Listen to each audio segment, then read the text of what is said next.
Welcome to Just Relationships, the show that offers you concrete ways to make your relationships better. Whether it's your boss, your spouse, your children, or your friends, the quality of your relationships in life directly affects how you feel about yourself and the success you achieve. Your host, Dr. Duffy Spencer, a psychotherapist, telecoach, author, and seminar leader, will interview top experts to help you learn to manage this essential part of your life. And now, here's your host, Dr. Duffy Spencer. Welcome to Just Relationships. I am so happy to reintroduce my sister, Janet Duffy Luongo, to you. If you tuned in last week, you know that this is the second of a two-part series. My sister, Janet Duffy Luongo, has written a memoir of just 1 year in her life. 1 year. 1967, and it's entitled Rebellion 1967. And I usually interview authors who've written nonfiction books, once in a while a novel, once in a while a memoir.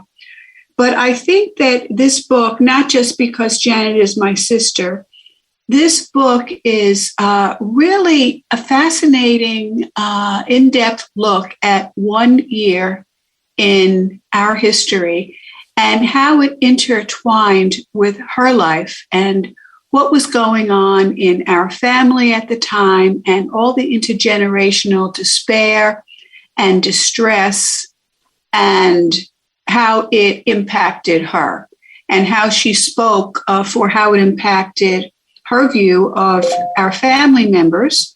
And that, right on, Janet, very, very on target. So welcome again, Janet Duffy Luongo. Thank you. Yes. So I cannot assume that everyone listened to part one.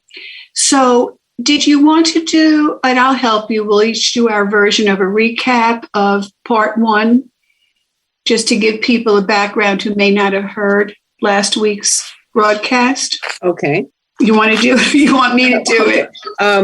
Yeah, well, we talked about the issues that are brought up in the book. I do see it as a kind of document because it is the facts I observed with my own eyes. So it's an eyewitness story of these events that became so famous. The 60s, of course, are fascinating era that still people want to know about. And so it was a time of turbulence on three levels. One was my own coming of age, where we talked about the turbulence and the brain changing and the body changing at that time of impulsivity. So there's the personal coming of age story.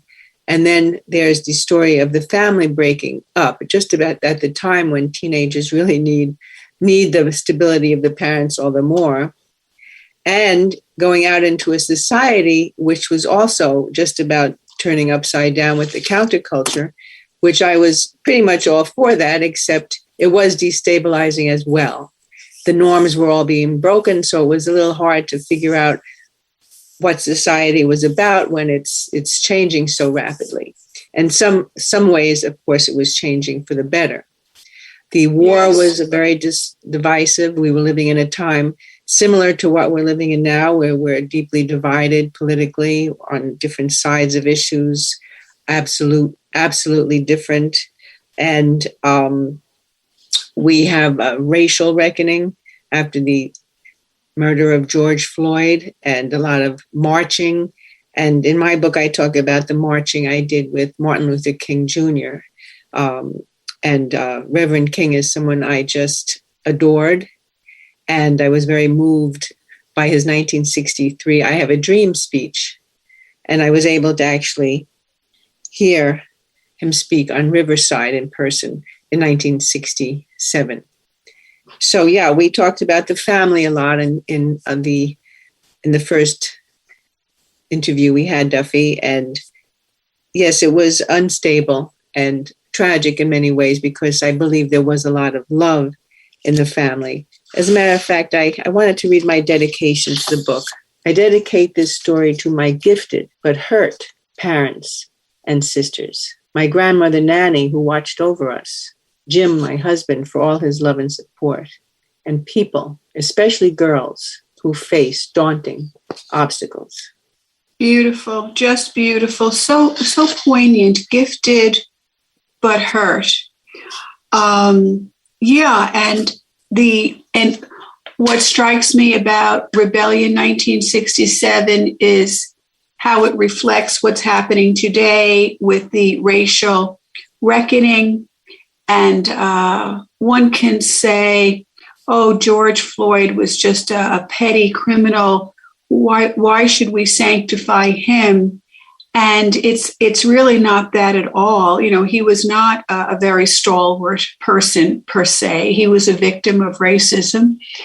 But the idea, it was the proverbial straw that broke the camel's back. Just as we saw in 1967 on our TV screens in our living rooms, we actually saw the war. We didn't just hear about the war, we saw it.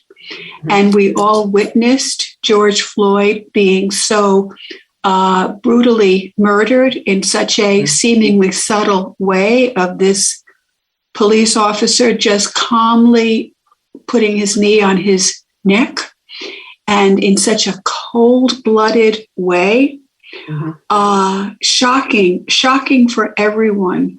And I think reckoning is a good word, because all of this has been not completely under the surface.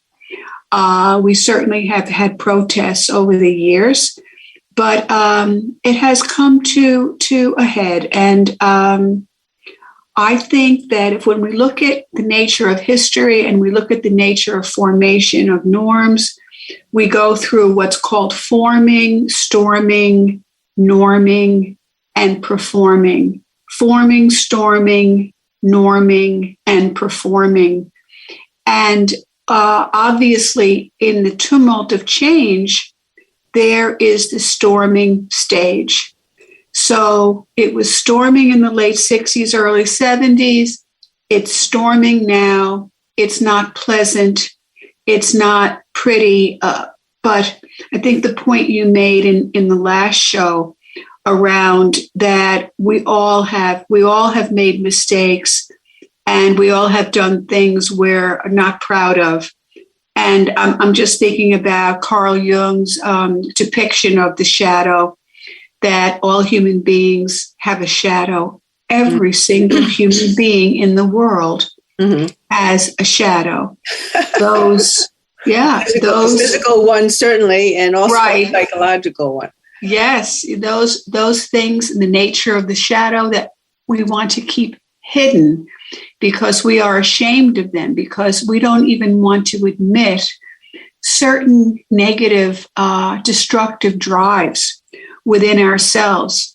And I do think the 7 deadly sins is a good general depiction of the shadow. The sloth and the greed and the lust, not in terms of sex, but in terms of use of people, and what are some of the gluttony, etc.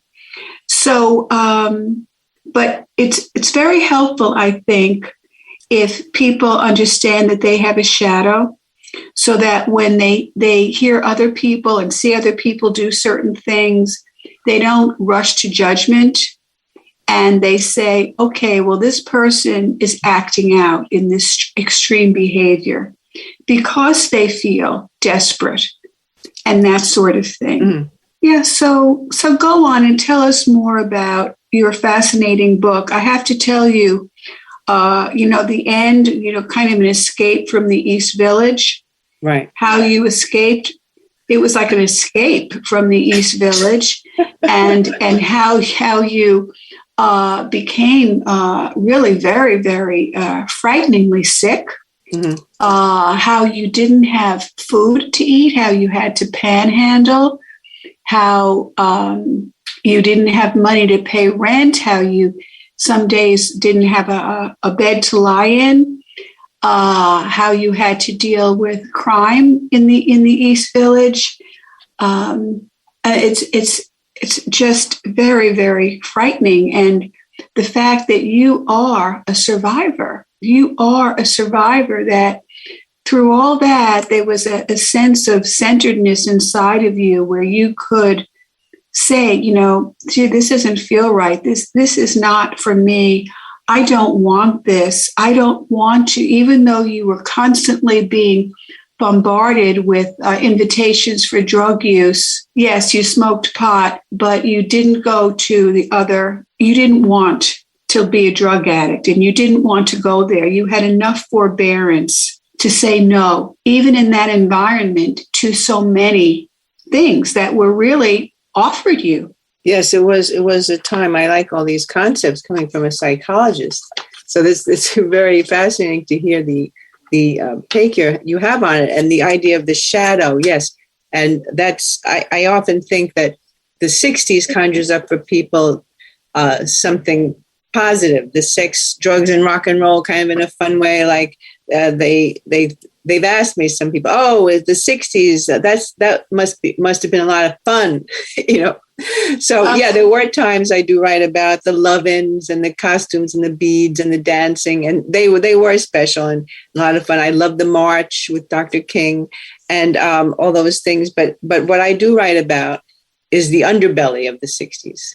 So the dark parts that people may not talk about, and they go together. So yes, there was the escape. First, there was the escaping the home, or the demand to live on my own. Once I found that my interests were not being cared for, which felt like a betrayal, because I had studied my whole life very hard, and you can testify to that. And always it was to go to college. And of course, the dream of college was put out there for me. And I pictured going away, and it would be like a paradise. And instead, there was hardly any thought. There was no money for it. And instead, what happened was our parents divorced when I graduated high school. And then our mother remarried immediately. And that marriage lasted only 2 months. And then she wanted to reconcile with our father, which it wasn't that I didn't love him, but we had already a decade of the going up and down, the breaking up and the making up and the back and forth. It felt like a merry-go-round that I felt I didn't want to be part of anymore. So I said, look, I was only 17 then. I said, but I'm mature enough to go to college, so I'm mature enough to live on my own. And of course, that wasn't totally true because I still was an adolescent, but I felt I could do a better job than they were doing. So they agreed to put me and my younger sister, 16 years old, into an apartment. Now, sometimes I laugh a little about these stories because they were tragic and sad and in some ways desperate. But I also see in every situation a kind of humor. I mean, sometimes it's so outrageous, it's funny. Who would think to put a 17-year-old and a 16-year-old in a separate apartment? That's asking for trouble. One of my professors asked, is that even legal? So it was peculiar. Anyway, so we lived there. Our parents lived upstairs, so they weren't far away, but they didn't really check up on us. In the same apartment building, just an elevator ride away. Right. And you were on the second floor in a studio apartment, and they were on whatever the 8th or whatever floor. Yeah. And I envied you at that time. I said, boy, how do they get to live on their own apartment? And I have to live with this man to get out of my home. Exactly. Yeah. So there was, again, good and bad in that situation. And did you know I was on an interview the other day, and Cameron came on. It was a book club or an author talk, I should say. And our sister, who's now called Cameron, she also changed her name, her childhood name. But she came on, my younger sister, our younger sister, and she said, oh, yeah, she was really happy to be in the apartment. And she had wonderful friends, most of them Jewish. She had some Black friends, a German friend. She was very popular, and she had great friends, and we had fun. And I had my couple of friends too, also Jewish. We were living in an area in New York, very mixed. And in the classes we were in, there were a lot of Jews, and we made friends. But and I write about them too. So that's what happened. I escaped from from the family in a way. But then things got very bad. And one point, towards the end of the book, I witnessed the excessive use of force by police. Now, this was always tricky because our father was a policeman. I don't know if we mentioned that last time. He had gone was called for duty into the Harlem Riot of 1964, and that was horrifying and scary.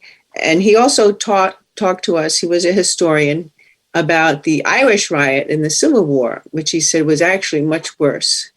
It was much more violence, death, and it was basically the white mob, mostly Irish, rampaging against the draft. So again, that was a similarity. We had the Vietnam War and people really furious about going there because there was no real clear reason what we were defending there, going into a foreign country. We weren't defending against an invader. So it seemed peculiar. So in any case, he was a policeman, and I think he was, the impression we had, but who knows, of course, that he was a fairly good guy, policeman. He did try, he said, to not be racist.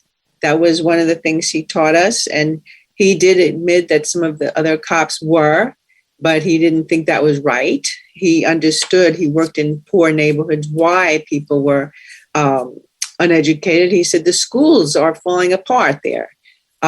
So he did have compassion, and he taught us things. But of course, he had a line. He thought it was okay. I had a black friend, a guy from high school, Rudy, but not so much having a black boyfriend, which I had later, who was a jazz musician. And he was okay with me marching with Martin Luther King, but not so okay when I protested excessive use of force by police. I would be pretty much on the other side of the barricades, and I can understand his conflict, and I understand why I did what I did. It wasn't about him. I had witnessed cops coming to a Memorial Day picnic in the East Village in the Summer of Love, it was called, and we were picnicking. There were families and Puerto Ricans drumming, and mothers on the lawn, and hippies and students and old Ukrainian people. And then suddenly we see riot vans and riot gear and cops arresting people. Apparently they had been told to make the music quiet. They didn't. And the cops came and took them away in the paddy wagons. So we protested that down at the courthouse. My picture was taken in Newsday. And our parents saw this picture because I was kind of hanging out in the East Village. And I came home, and my father was furious, and he was so angry at the whole thing that I ran away. That's the point that I actually ran away and didn't plan on coming back. And that's when I went we took a trip to P-Town and Boston. Provincetown. Provincetown and Boston, and then came home. And there were lots of times there, as you described, I was trying to scrape together a place to live and a meal. So it was quite an adventure. Yes. And I always admired our father for being able to be a minority in the police force as a progressive. Yeah. Most police officers have a more conservative point of view. And this added to his anxiety, of course, because, again, he was in the minority. He was alone. He felt very alone. He didn't have real comrades. So that was hard on him, too. And, of course, his alcoholism was very, very destructive to him and to our family. How he chose to deal with his psychic pain.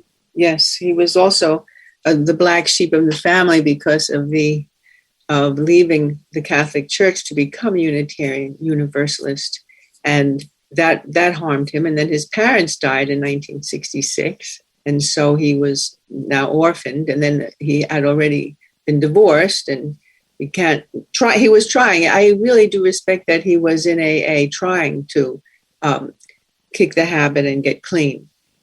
But Yes. failing, and then I understand people feel self-loathing if they can't succeed. And there was a time at the very end where he almost lost everything because of the alcoholism. He had gone blank, he blacked out, and very sad at the ending to see he almost lost his pension he was about to get after 20 years in the force. But the union, the police union, came forward, and they did agree to give him the pension. He had to just work. He had to get off the street, off the beat, and work in an office. But to see him kind of broken down, so at the end, we were both broken down. He was broken down, and I was totally at my wit's end in the East Village, suffering from literally escapes, running down a fire escape to get away from someone pursuing me. So I asked him, finally, I came around and asked for help. So Yes. after trying for a year to be on my own, I finally that takes courage too. It takes courage also to ask for help. And I did. And he did offer a little bit. We had to negotiate, which was a little humor there I went for. But he did come around to give me a little aid, and I was able to get out of that situation and go back to college, which was my original dream. It wasn't exactly the way I had envisioned it, but it was college. And I did pursue my studies. And as you said, I survived. I would say I thrived. I got my BA and then an MA, a master's, and then, a career teaching art and making art. So I have no complaints. And a lot of times those experiences, I feel, really fortified me because it gave me the resilience. I had to discover the strength within to get through things. I discovered I had a great deal of determination, and I somehow wrangled out of the most dangerous things, mostly by force of will. And I didn't get high much, just twice, and twice it had consequences. I didn't like losing control because everything else around me was kind of out of control. But it's an honest view of, I tried to be in the head and body of this girl, and the reader goes along with her. I'm not judging. I'm not analyzing. I'm just telling the story. Yeah. I mean, the way you stood up to some of those predators, thieves and possible rapists, just by saying, stop it, you'd better not, looking them square in the eye. I mean, where you got that courage, I do not know. I do not know. And I the epilogue for this is so true. My sister having a MFA, Master of Fine Arts, and I have a master's, and being an art teacher, yeah. and then actually exhibiting in Paris when you lived in Switzerland, in Geneva, Switzerland. What you have done with your life to bring yourself back, and I agree with your take on it. I do think that kids from dysfunctional families, that there is a hidden gift in that, which is resilience. And as you said, resilience, perseverance, determination. And for myself, I left college to marry this older man. And then when I was able to divorce him when I was 21, I went back to college. And instead of being a failing student, I was on the honor roll, even though, and I was going to Nassau Community College, my history at Nassau Community College, and full-time and working full-time as a waitress to pay my rent in a furnished room. So we, of all of us, the three daughters, have master's graduate degrees, as well as our half-brother John, who also has a graduate degree. Mm-hmm. And it really is a good story, if you will. And as you said, I believe it was last week's show, about wanting to help people see how they can bloom and blossom from the all the ingredients of their lives, you know. And I think that's the nature of a true artist, that a true artist takes full advantage of all the resources and all the materials that are available. So you put all that together and you get quite a magical mix. You talked about our grandmother Nanny, the magic of that magical combination of her being so loving and caretaking, and also racist and ethnist and sexist and all of that. So yeah, I think that we all, if we are without shame, and if we look at what we can do, if we become self-reflective, you know, what Socrates said, the unexamined life is not worth living. Mm-hmm. I think many, many people do not reflect or examine their own lives. And all of this can only be done, in my view, with self-reflection and honest, mature support from trustworthy people. Yes, well said.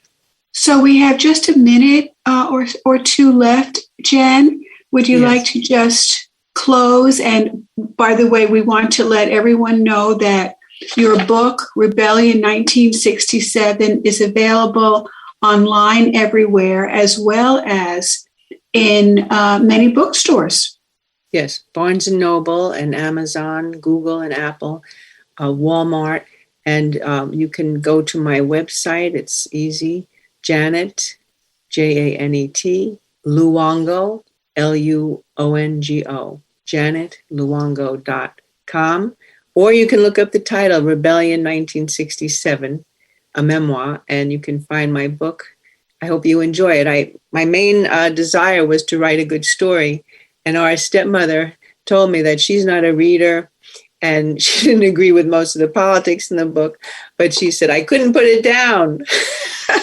Wow. I was in so many scrapes. She wanted to see what happened. You were in so many scrapes. And you got out of all of them. My goodness. So by Janet Luongo, and I agree, it does read like a novel. I was astonished. I also couldn't put it down. I was astonished. And as I said, I didn't know about some of the things that you went through. And I'm so gratified that we shared this. Yes. So yes. To my audience, if you're interested in the secrets, family secrets of my life, I'm in the book too. And you can read about Dr. Duffy Spencer at that time called Barbara. And here we are. So thank you so much, Janet Duffy Luongo, author of Rebellion 1967. Excellent. It was great talking to you, Duffy. It was great talking to you. Thank you. Well done. Well done, Janet. Bravo. I'm very, very proud of you. Thank you. You're welcome. Okay, everyone. This is Dr. Duffy Spencer saying goodbye for now and wishing you great relationships.